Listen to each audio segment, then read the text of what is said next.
All right, let's switch gears here for a minute. Let's talk about Saudi Arabia.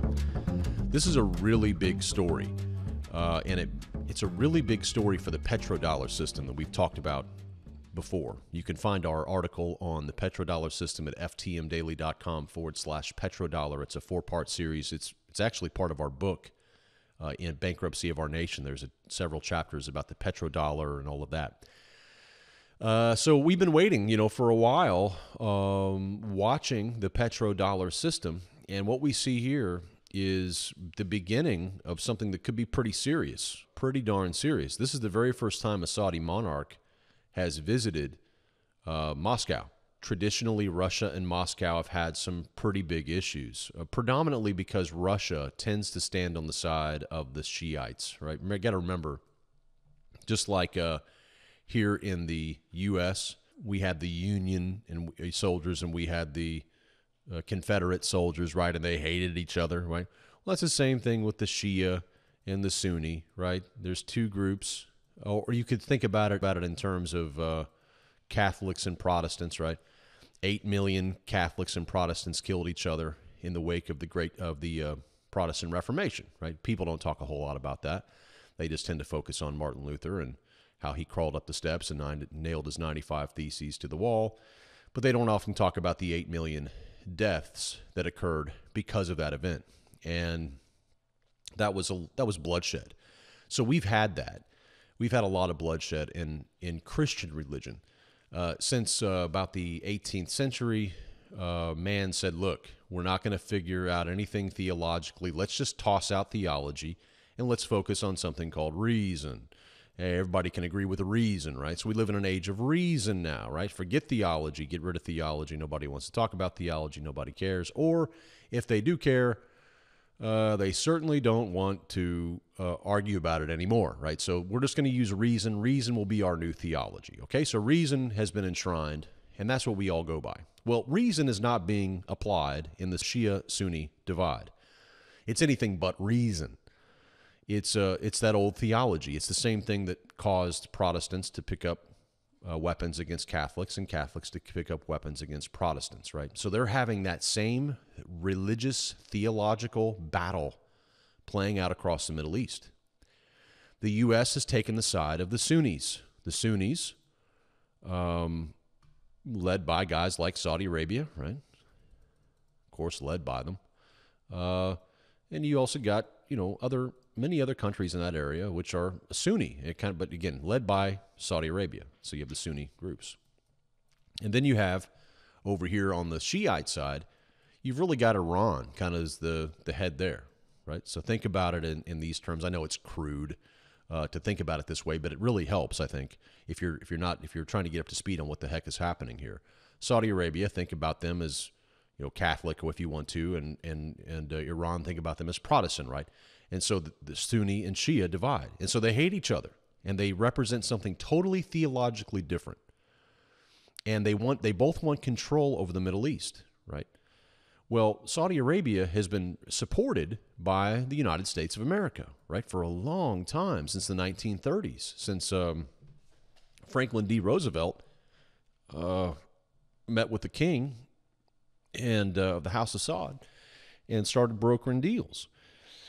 It was in their benefit. Everybody was happy with that arrangement. That has continued on now, despite some rough spots along the way. The U.S.-Saudi relationship, is still maintained. On the other side of this, Iran has been supported by Russia, right? Russia. And so Russia has taken an opposing side to the U.S. pretty much on everything. I mean, if it's Vietnam, if it's the Korean Peninsula back in the Korean War, I mean, you just go back and look, and Russia always seems to find itself on the opposite side of the U.S. or vice versa, right? So Russia serves as kind of a counterbalance to the U.S. In the Middle East. And so Russia has traditionally been supportive of Iran. They've been supportive of the Shia. And really, in many ways, they've really just served to kind of balance it out, as I mentioned, to kind of be the counterbalance to prevent the whole thing from, because they have a lot of interests in the areas that the U.S. has not already dominated, i.e. Shia areas, right? So with all that in context now, the fact that the Saudi king shows up in Moscow, right, and signs $3 billion worth of arms deals, right? They want Russian arms. They're talking to Russia about nuclear weapons. Saudi Arabia having nuclear weapons, right? Why not? Huh? Why not? So apparently that's what they want to do, huh? So, I mean, so you have Russia and Saudi Arabia signing deals, also oil deals. There's $1 billion joint fund they're putting together. This is a big deal. It's just a big deal. And I tell you, part of it really stems from the recent Trump visit. Do you remember when Trump went over to Saudi Arabia? While he was there, there was a real big push. I don't know if you recall this or not, but there was a real big push for the U.S. to talk tough to Qatar. A lot of this has to do with Qatar. Qatar is where we have the largest military base in the Middle East, the United States. Qatar is friendly. Has been friendly for a long time with Iran, right? So it's a real complicated story here. So Qatar is kind of a Achilles heel, so to speak, for the Arab front and the Sunni front against rising Shia power.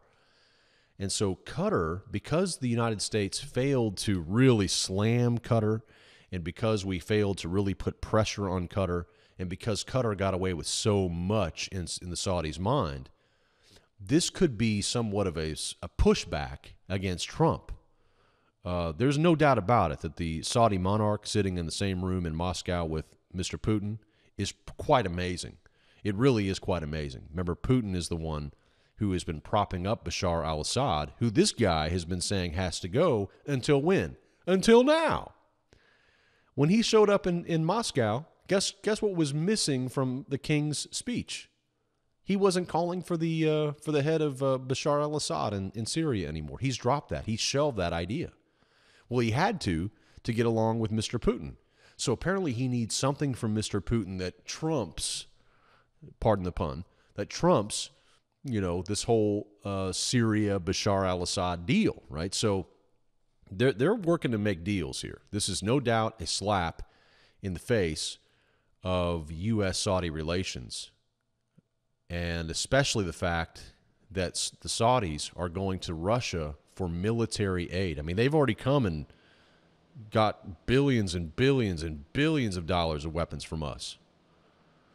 Now, I guess it's Russia's turn. In the end, God forbid we're fighting against our own weapons in Saudi Arabia in some terrible war over there. It's just ridiculous what we keep going. But here's the larger point, the final point here, is the fact that when Saudi Arabia finally turns away from the U.S. dollar for its oil settlement, you're going to hear bad things about Saudi Arabia in the press. Right now, in the press, what did you hear about Saudi Arabia over the last week? Oh, women can drive. Hey, did you hear about that? Women can drive in Saudi Arabia. Oh, Saudis are really coming along. They're really good guys. Look how far they've come, right? Their women can drive. This is wonderful. Everybody celebrate, right? That's the story. That's the story that this lamestream corporate controlled media puts out to the West so that you stay blinded as to what Saudi Arabia really represents. It is the Mecca, literally the Mecca of all of Islamic terrorism. All of it. It births it, right? And we've had this deal with the devil for a long time. But that's all we've heard in the press about Saudi Arabia. But you want to know something? The minute, you mark my words, you mark it on the calendar. The minute that the Saudis drop the U.S. dollar, I'm talking the very second. You're going to see story after story after story after story about how Saudi Arabia is not really a good country anymore. And Saudi Arabia has compromised its good principles. And Saudi Arabia this and Saudi Arabia. Suddenly, all of a sudden, the American people will be told something different about Saudi Arabia. Right now, they're told, oh, they're letting people drive, and oh, the king is so nice, and oh, all of this and that, right? See through the smoke screen, right? You know what's going to happen. You know how this story ends. So whenever Saudi Arabia says, we're done with the dollar, your sons and daughters will probably find themselves somewhere in Saudi Arabia with guns in their hand, trying to get these guys who we before just thought were wonderful, right? That's how the story works. That's how the world works. And it's a sad, sad thing. But you know what? That's what's happening right now. So Saudi Arabia and Russia, big deal. The dollar bounced a little bit yesterday, but it was, again, a tepid bounce. The dollar's not in a good place right here, and this kind of story is not helping.